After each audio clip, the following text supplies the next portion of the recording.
அனைவருக்கும் வணக்கம். இன்னைக்கு இந்த நியூஸ் பேப்பர்ல என்னென்ன இம்பார்ட்டன்ட் நியூஸஸ் இருக்கு அப்படிங்கிறத பார்ப்போம். ஸோ இன்னைக்கு தமிழ்நாடு ரிலேட்டடா ஒரு முக்கியமான நியூஸ் இருந்துச்சு. என்ன அப்படின்னு பார்த்தோம்னா, நேத்து தமிழ்நாடு இன்வெஸ்டர்ஸ் கான்க்ளேவ் அப்படிங்கிறது நடந்துச்சு சென்னையில. ஓகேங்களா? தமிழ்நாடு முதலீட்டாளர்கள் ஒரு மாநாடு சந்திப்பு. ஓகேங்களா? ஸோ இதுல பார்த்தோம் அப்படின்னா ஒரு முக்கியமான ப்ராஜெக்ட் அதுதான் இங்க தலைப்புல கொடுத்துருக்காங்க. Singapore's Sembcorp to invest 36,000 crore on green ammonia plant in Thoothukudi அப்படி சொல்லியிருக்காங்க. சரியா? ஸோ முக்கியமான ஒரு செய்தி. ஃபர்ஸ்ட் என்ன நிறுவனம்? செம்கார்ப் அப்படிங்கிற நிறுவனம் எந்த ஊரை சேர்ந்தது அப்படின்னா சிங்கப்பூரை சேர்ந்தது. எதுல இன்வெஸ்ட் பண்ண போறாங்கன்னா ஒரு கிரீன் அமோனியா பிளான்ட்ல இன்வெஸ்ட் பண்ண போறாங்க. ஓகேவா? கிரீன் அமோனியா, கிரீன் ஹைட்ரஜன்லாம் நம்ம மெயின்ஸ் பாயிண்ட் ஆஃப் வியூல பார்ப்போம். ஓகேங்களா? அதாவது எந்த ஒரு கார்பன் எமிஷனுமே இல்லாம ரொம்ப கிரீனா ப்ரொடியூஸ் பண்ற கார்பன் எமிஷன் இல்லாம இருந்துச்சுன்னா அது கிரீன் எனர்ஜி அப்படின்னு நம்ம சொல்றோம் இல்லையா? ஸோ அதுதான் நம்ம அந்த மாதிரி ப்ரொடியூஸ் பண்ணக்கூடிய அமோனியாவை கிரீன் அமோனியா, கிரீன் ஹைட்ரஜன் அப்படின்லாம் சொல்லுவோம் நம்ம. ஓகேங்களா? ஸோ அதாவது இப்போ எக்ஸாம்பிளுக்கு கிரீன் ஹைட்ரஜன் ப்ரொடியூஸ் பண்றாங்க அப்படின்னா அது ப்ரொடியூஸ் பண்றதுக்கு தேவையான எலக்ட்ரிசிட்டி ஃபுல்லாவே ரெனியூவபிள் எனர்ஜில இருந்து எடுத்துப்பாங்க. ஓகேவா? ஸோ அதான் கிரீன் அமோனியா அப்படின்னு சொல்றேன். ஆர் கிரீன் ஹைட்ரஜன் அப்படின்னு சொல்லலாம் ஒண்ணுதான். சரிங்களா? ஸோ இந்த மாதிரி ஒரு கிரீன் அமோனியா பிளான்ட் அப்படிங்கிறது வரப்போகுது. தமிழகத்துக்கு வரப்போகுது. முக்கியமான ஒரு விஷயம். ரொம்ப இம்பார்ட்டன்டான ஒரு விஷயம். எங்க வரப்போகுது? தமிழகத்துல எங்க வரப்போகுது அப்படின்னா தூத்துக்குடியில வரப்போகுது. சரிங்களா? ஸோ அத பத்தி தான் நமக்கு இந்த ஒரு நேத்து நடந்த மீட்டிங்ல நடந்த முக்கியமான ஒரு அக்ரீமெண்ட், ஒரு இனாகுரேஷன் அப்படிதான் இதுதான். ஓகேங்களா? So Tamil government on Wednesday announced that Singapore headquartered Semcorp will invest 36,000 crore on state-of-the-art green ammonia plant in Thoothukudi. ஓகேங்களா? உலகத்தரம் வாய்ந்த ஒரு கிரீன் அமோனியா பிளான்ட் எங்க வரப்போகுதுன்னா தூத்துக்குடியில வரப்போகுது. இனிஷியலா எவ்வளவு ப்ரொடியூஸ் பண்ண போறாங்க அப்படின்னா 2 lakh tons of green ammonia per year, per annum அப்படின்னா பெர் இயர் ஒரு வருஷத்துக்கு 2 lakh tons of green ammonia produce பண்ண போறாங்க.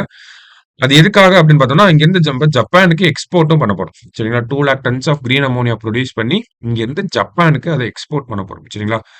ஸோ அந்த ப்ராஜெக்டுக்கான ஃபவுண்டேஷன்ஸ் அதை அடிக்கல் நாட்டுறது அப்படிங்கறத நம்ம சீஃப் மினிஸ்டர் வந்து பண்ணியிருக்காங்க. சரிங்களா? ஸோ ஒரு முக்கியமான ஒரு விஷயம், நிறைய ப்ராஜெக்ட்ஸ் வந்து இனாகிரேட் பண்ணியிருக்காங்க. அந்த இனாகிரேட் பண்ணதுலயே முக்கியமான ப்ராஜெக்ட் ஒவ்வொரு ப்ராஜெக்ட்டும் இங்க கொடுத்துருக்காங்க. என்னென்ன ப்ராஜெக்ட் இனாகிரேட் பண்ணிருக்காங்க அப்படின்னு சொல்லி. ஸோ முக்கியமான இனாகிரேட் பண்ணதுலயே முக்கியமான ப்ராஜெக்ட்னா இந்த green ammonia plant in Thoothukudi 2 லட்சம் டன்ஸ் ஆஃப் கிரீன் அமோனியா ஒரு வருஷத்துக்கு ப்ரொடியூஸ் பண்ண போறாங்க. ஓகேவா?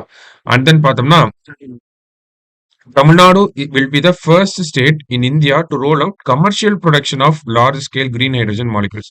அதாவது கமர்ஷியல் வணிகம் சார்ந்த விஷயங்களுக்காக கிரீன் ஹைட்ரஜனை ப்ரொடியூஸ் பண்ணக்கூடிய முதல் மாநிலமா யார் இருக்க போறோம் அப்படின்னா அது தமிழ்நாடா தான் இருக்க போகுது அப்படிங்கிறத நம்ம முதலமைச்சரும் சொல்லியிருக்காரு. சரியா? ஸோ முதல் செய்தி இது ஒரு முக்கியமான செய்தி. சரிங்களா? அடுத்ததா பாக்குறப்ப நமக்கு போலியோ கேசஸ் பத்தி ஒன்று கொடுத்திருந்தாங்க. WHO investing suspected new polio strain இன் மேகாலயா அப்படின்னு சொல்லியிருக்காங்க. ஸோ இந்தியாவை பொறுத்த வரைக்கும் பார்த்தோம்னா 2011ல நமக்கு லாஸ்ட் போலியோ கேஸ் அப்படிங்கிறது ரிப்போர்ட் ஆயிருக்கு. ஓகே, லாஸ்ட் போலியோ கேஸ் அப்படிங்கிறது 2011ல ரிப்போர்ட் ஆயிருக்கும். 2014ல என்ன சொல்றாங்க அப்படின்னா இந்தியா வந்து போலியோ ஃப்ரீ கண்ட்ரி அப்படின்னு சொல்லி WHO டிக்ளேர் பண்ணியிருப்பாங்க. 2014ல போலியோ ஃப்ரீ அப்படின்னு சொல்லி 2014ல வந்து WHO வந்து வேர்ல்டு ஹெல்த் ஆர்கனைசேஷன் வந்து டிக்ளேர் பண்ணியிருப்பாங்க. சரியா? ஸோ அதுக்கப்புறம் இப்போ என்ன ஆகுது அப்படின்னு பார்த்தோம்னா WHO investigating suspected new polio strain, polio வைரஸோட தொற்றை வந்து WHO இன்வெஸ்டிகேட் பண்றாங்க அப்படின்னு தலைப்பு கொடுத்துருக்காங்க. எங்கன்னா மெகாலயால. என்ன ஆச்சு அப்படின்னு பார்த்தோம்னா மேகாலயால ஒரு 2 பிறந்த குழந்தைக்கு வந்து போலியோ தொற்று ஏற்பட்டிருக்கிறதாக செய்திகள் வந்திருக்கு. ஸோ அந்த குழந்தைகிட்ட இருந்து சாம்பிள்ஸ் எல்லாம் எடுத்து டெஸ்ட் பண்ணிட்டு இருக்காங்க. இன்னும் அபிஷியலா முடிவுகள் வெளியே வரல. ஓகேங்களா? புது போலியோ ஸ்ட்ரெயினா அப்படிங்கறத இன்னும் யாரும் கன்ஃபார்ம் பண்ணல. அதனாலதான் WHO இன்வெஸ்டிகேஷன் பண்ணிட்டு இருக்காங்க. இருந்தாலும் மத்திய அரசாங்கம் என்ன சொல்றாங்க அப்படின்னா இந்தியாவை பொறுத்த வரைக்கும் ஓரல் போலியோ வேக்சின் அப்படிங்கறத நம்ம பயன்படுத்திட்டு இருக்கோம். சரிங்களா? OPV அப்படின்னு சொல்லுவாங்க. ஓரல் போலியோ வேக்சின் அப்படிங்கறத பயன்படுத்திட்டு இருக்கோம். இந்த ஓரல் போலியோ வேக்சினை பொறுத்த வரைக்கும் பார்த்தோம்னா நமக்கு வேக்சினோட டைப்ஸ் தெரியும். DNA பேஸ்டா இருக்கும், RNA பேஸ்டு வேக்சினா இருக்கும், லைவ் அட்டனுவேட்டட் அப்படின்னு சொல்லி ஒரு டைப் இருக்கு. இந்த மாதிரி பல டைப்ஸ்ல வந்து நமக்கு வேக்சின் இருக்கு.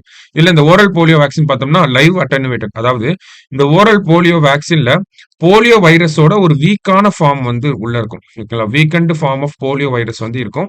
அதுதான் ஆன்டிபாடிஸ் ப்ரொடியூஸ் பண்ணும். வைரஸ டிஃபீட் பண்றதுக்காக. சரிங்களா? ஸோ இந்த ஓரல் போலியோ வேக்சின்ல பார்த்தோம்னா, ஒரு வீக்கெண்ட் ஃபார்ம் ஆஃப் வைரஸ் வந்து நமக்கு இருக்கு. இப்ப பிறகு நம்ம போலியோ வைரஸ் ஐ மீன் அந்த வேக்சின் போடுறப்ப, யாருக்காவது இம்யூனிட்டி ரொம்ப ரொம்ப கம்மியா இருந்துச்சு அப்படின்னா, அவங்களுக்கு இந்த வீக்கான வைரஸ் ஃபார்ம்னால வீக்கான போலியோ வைரஸ் ஃபார்ம்னால ஒரு தொற்று ஏற்படுறதுக்கு வாய்ப்பு இருக்கு அப்படிங்கிறத மத்திய அரசாங்கம் சொல்லியிருக்காங்க. சரியா? ஸோ அது இதனால தான் ஏற்பட்டுச்சா? இல்ல நமக்கு பார்த்தோம்னா, புதுசாவே ஒரு போலியோ தொற்று இந்தியாவுல உருவாயிருக்கா? அப்படிங்கிறத ஸ்டடி பண்றதுக்காக தான் WHO டீம் வந்து அத இன்வெஸ்டிகேட் வந்து பண்ணிட்டு இருக்காங்க. சரிங்களா? ஸோ அது ஒரு முக்கியமான செய்தி. இன்கேஸ் புது ஸ்ட்ரெயின் அப்படின்னா, அதுக்கான பாதுகாப்பு நடவடிக்கைகள எடுக்கணும். இல்ல வேக்சின்னால தான் ஏற்பட்டுருச்சு அப்படின்னா, அப்ப அடுத்த கட்டமா பிறக்கக்கூடிய குழந்தைகளுக்கு வேக்சின் போடுறதுக்கு யாரும் முன் வர மாட்டாங்க. ஸோ இப்ப அரசாங்கத்து கையில இது ஒரு முக்கியமான பிரச்சனையா இருக்கு. சரியா? ஸோ அந்த ஒரு செய்திய பத்தி நம்ம பார்க்கணும். ஓகேவா? ஸோ 2 முக்கியமான செய்திகள் இன்னைக்கு. இந்த 2 செய்தியும் கொஞ்சம் நோட் பண்ணிக்கங்க. தமிழ்நாடு ரிலேட்டடா அந்த செம்கார்ப் அப்படிங்கிறது ரொம்ப முக்கியமான ஒரு விஷயம். ஸோ நல்லா பார்த்து வச்சுக்கோங்க. நாளைக்கு நியூஸ் பேப்பர்ல மீட் பண்ணலாம். Thank you.